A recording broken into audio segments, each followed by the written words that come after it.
fais-moi grâce, ô Seigneur, fais-moi grâce, que ton sang me lave de tout mon péché.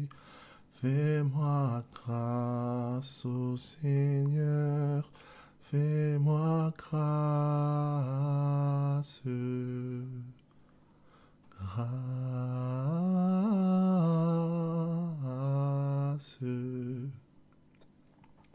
Père, merci pour ton nom, pour ta grâce, pour ton amour.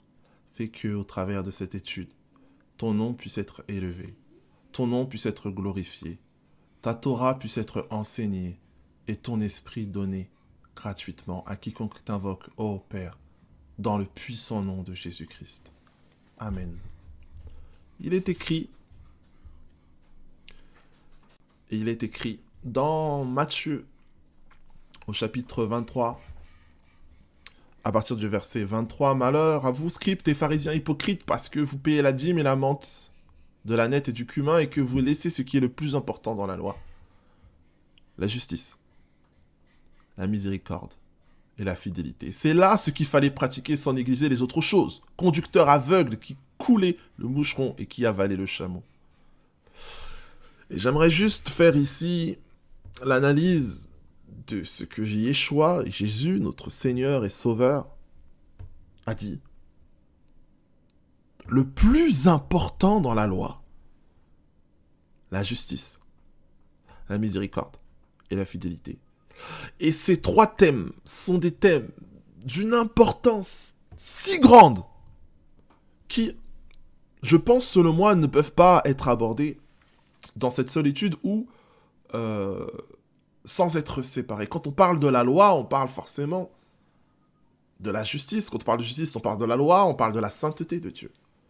On parle de sa jalousie, on parle de sa gloire. Quand on parle de la miséricorde, on parle de la faculté que Dieu a de nous pardonner, de ne pas nous considérer comme nos fautes. Quand on parle de la miséricorde de Dieu, on ne peut pas ne pas parler de Jésus et de l'œuvre de la croix. Et quand on parle de la fidélité de Dieu, on parle de sa parole, on parle de sa promesse, dans lequel il ne peut mentir et dans lequel il ne peut effacer ni se retrancher. Et quand on entend promesse, on entend Abraham, on entend Adam, on entend Israël, on entend Yeshua. Et je voulais aujourd'hui qu'on parle de la miséricorde de Dieu. Prochainement, j'espère pouvoir parler de la justice et de la fidélité. J'ai déjà parlé de la justice lors des réunions que nous faisons chaque Shabbat sur Zoom et dont lesquelles vous êtes bien entendu invités de nous rejoindre. Mais j'en parlerai de nouveau ici sur YouTube afin que le nom du Seigneur Jésus-Christ soit glorifié et que la connaissance d'Élohim, comme il l'a prophétisé, sera le diffusé le plus largement possible jusqu'à Christ revienne. Ainsi, l'ignorance ne sera plus une excuse à l'iniquité. La miséricorde de Dieu. La miséricorde de Dieu, Dieu l'a manifestée par le ministère de Jésus. Pourquoi ? Jésus est mort. Non pas parce qu'il l'a voulu, mais parce que le Père l'a voulu. Le Père a voulu faire en sorte que, en la mort de Jésus, nous puissions non seulement être sanctifiés, mais justifiés. Croire en la mort de Jésus, croire que Jésus est le Messie, il est le sauveur de l'humanité, c'est croire qu'en sa mort, il a enlevé la culpabilité de l'humanité. Il a enlevé le péché de l'humanité. Il nous a ôté de toutes les malédictions ancestrales dans lesquelles nous étions liés par nos transgressions, par les transgressions de nos pères. Et que, par sa grâce, en fait, par sa miséricorde manifestée en Jésus-Christ, nous sommes réconciliés avec Dieu. Quand on parle de miséricorde de Dieu, on ne peut pas ne pas parler d'Adam. puisque Dieu a promis, il a fait lire ses quatre dents en lui disant « Si tu pèches, tu mourras ». Mais sans même que la Bible ait retransmis des regrets ou moins la repentance d'Adam, Dieu avait déjà prévu un plan pour Adam. Quand on parle de la miséricorde, on ne peut pas ne pas parler d'Israël. Israël, qui dès le départ, la Bible nous dit, avait été disqualifié par Dieu. Il l'avait dit, vous êtes un peuple au cou raide, j'aurai ma vengeance sur vous. Ils étaient déjà dans la malédiction, avant que l'alliance soit promulguée. Mais pourtant, ça n'a pas empêché à Dieu de porter ce peuple jusqu'à la venue du Mashiach, Yeshua. D'ailleurs, même quand on lit les livres des juges, on voit une succession de désobéissances. Quand on lit les chroniques, pareil. Quand on lit les prophètes, pareil. Une succession de désobéissances. Mais Dieu, dans son amour et dans sa miséricorde, a toujours mis en place un plan de salut, un plan de repos pour sauver ce peuple. Malgré la déportation, malgré l'idolâtrie, malgré les pestes, les maladies, Dieu a toujours garanti un plan de salut à Israël. Et il l'a garanti à cause de lui-même. Il ne l'a pas garanti à cause des œuvres d'Israël. C'est pas parce qu'il ne marchait bien, c'est pas parce qu'il ne commettait pas de péché, mais parce que en Dieu, il y a l'amour. Dieu a garanti un plan de salut. Ô Seigneur, que tu es grand. Si Dieu a garanti un plan de salut dans un peuple qui était sous la loi, donc pour lequel ils étaient du coup dans la conséquence de la désobéissance, à savoir la malédiction, mais toi qui n'es pas sous la malédiction, mais sous la bénédiction, parce que tu as hérité par la mort et la résurrection de Jésus, si tu crois en lui du moins, et que tu demeures dans cette parole, de l'obéissance de Jésus sur ta vie, et la désobéissance de la loi sur ta vie, c'est Dieu qui l'a, c'est Dieu qui l'a pris en Jésus, afin que la condamnation qui est attachée à ta transgression ne te soit pas donnée, mais soit donnée en Jésus. Et c'est la raison pour laquelle il est mort. Ainsi, tous les croyants en Jésus sont justifiés par la foi et sont pleins de miséricorde de Dieu. Ils peuvent s'approcher sans crainte de l'amour, de la grâce qui existe en Dieu, parce que aux yeux de Dieu, aux yeux d'Élohim, ils sont justes et saints, parce que c'est ce qu'était le Fils étant sur terre. Mais donc, si Dieu a manifesté sa miséricorde et son amour envers un peuple qui ne considérait pas juste, qui ne considérait pas saint, qui ne faisait que transgresser la loi de Dieu, mais toi que Dieu considère juste, toi que Dieu considère saint, toi que Dieu a mis à part pour son salut, ne manifestera-t-il pas sa miséricorde pour ta vie? La Bible dit que Dieu prouve son amour envers nous, de sorte que Christ est mort pour des pécheurs. Christ n'est pas mort parce que tu es quelqu'un de bien, mon frère. Christ n'est pas mort, il ne t'a pas sauvé parce qu'il a considéré tes œuvres, il ne t'a pas sauvé parce qu'il a considéré que tu étais quelqu'un de pieux. Christ est mort pour des pécheurs, c'est-à-dire que tel que tu es, avec tes défauts, avec tes imperfections, avec tes crises, tes colères, avec tes nerfs qui lâchent, avec ton impudicité, avec tes mensonges, Dieu a manifesté son amour pour toi parce qu'il a envoyé son Fils. Il a envoyé son Fils afin que le sang qui soit versé puisse crier pour le pardon de tes péchés. Et quiconque reçoit cette parole dans son cœur, le sang de Jésus crie pour sa vie, pour que la personne, au moment où elle reçoit la foi en Dieu par Jésus, puisse avoir le pardon total et définitif des péchés.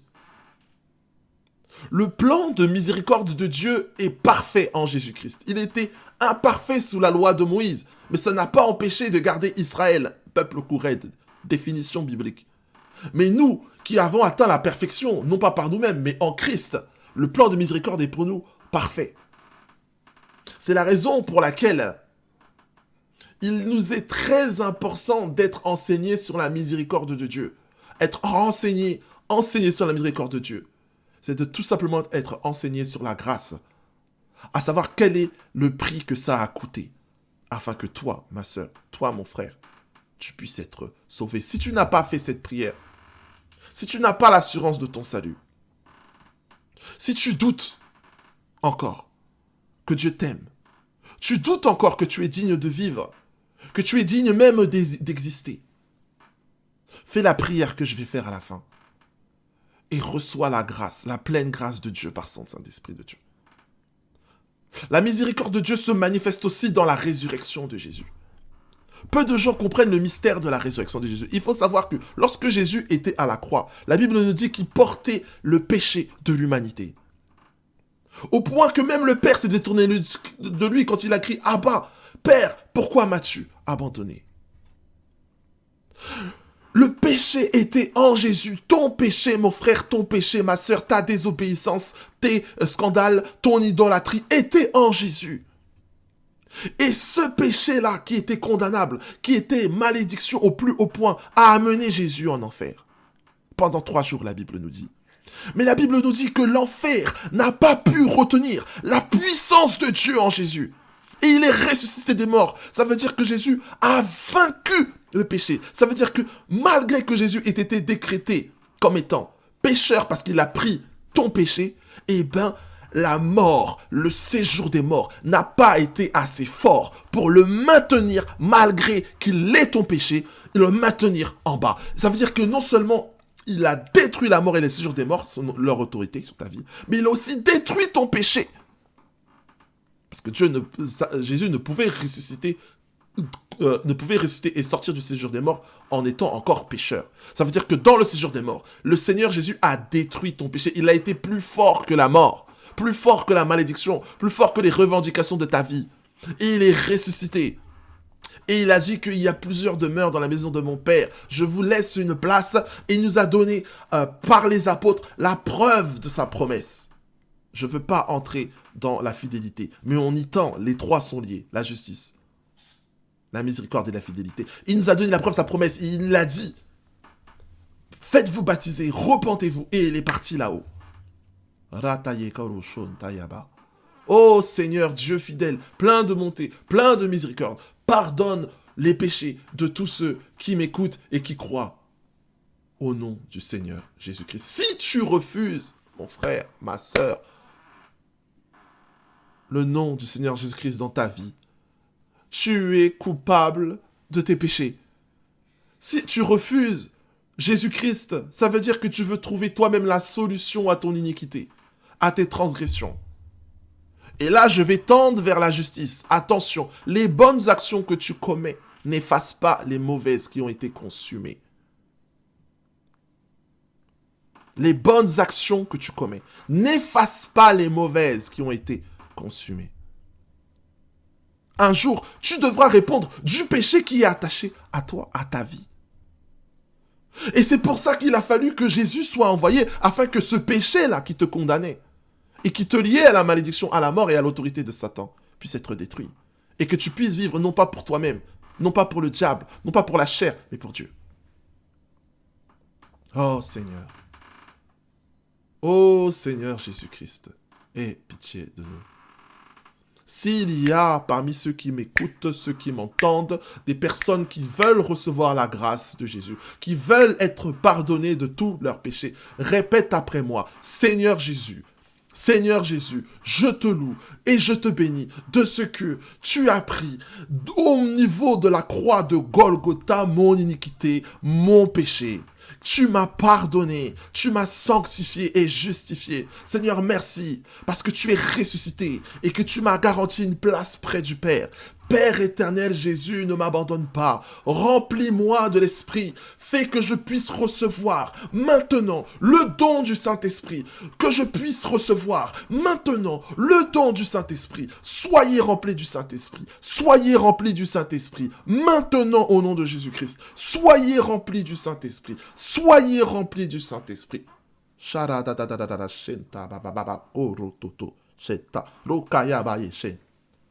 Rababababa Yushon. Soyez remplis du Saint-Esprit. Le Saint-Esprit va te rappeler la grâce de Dieu dans ta vie. Le Saint-Esprit va te rappeler que tu es justifié. Le Saint-Esprit va témoigner que tu es enfant de Dieu. Le Saint-Esprit va témoigner le salut qui est dans ton cœur. Le Saint-Esprit va te conduire à la vie de l'Esprit. Le Saint-Esprit va faire naître la vie. Il va faire naître l'abondance dans ta vie. Il va en créer. Il va manifester les promesses de Dieu dans ta vie. Le Saint-Esprit va détruire les actions de ton corps. Le Saint-Esprit va détruire le péché de ton corps. Le Saint-Esprit va déloger les démons de ton corps et va faire vivre le Dieu, va faire vivre les paroles de Dieu en toi. prie seulement, dis, Seigneur, envoie-moi le don du Saint-Esprit. Envoie-moi le don du Saint-Esprit. Si tu as fait la prière que j'ai faite, si tu crois que Jésus-Christ est mort, si tu crois que Jésus-Christ est ressuscité, et si tu crois qu'il est vivant, on demande maintenant la réception du don du Saint-Esprit et tu vas la recevoir. Et le Saint-Esprit va opérer la promesse. Le Saint-Esprit va opérer la fidélité, la justice et la miséricorde de Dieu. Que Dieu soit loué, béni. Amen.